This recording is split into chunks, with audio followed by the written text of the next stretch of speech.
আপনারা সবাই একটু ভেবেছেন নিজেদের একটু স্বার্থপরতার জন্য গোটা 16 কোটি মানুষকে পায়ের নিচে ফেলে দিতে চেয়েছিলেন? একটু ভাবেন, এ জাতেই কিন্তু আপনাকে তিলে তিলে তুলে ধরেছিল। মনে আছে তো? যে হাত আপনি শিক্ষার্থীদের উপর মুখ চেপে ধরেছিলেন, সে হাতকে উঁচু করতেই কিন্তু আপনার পিছে শত মানুষ লেগেছিল।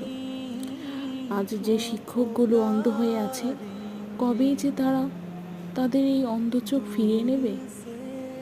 যে সাংবাদিক সত্যকে মিথ্যা আর মিথ্যাকে সত্য তুলে ধরল, সে তো সাংবাদিকের প্রশ্নেই আসে না।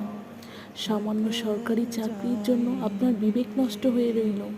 হায়, আইনজীবীদের সামান্য টাকার জন্য তাদেরকেও কেনা হলো।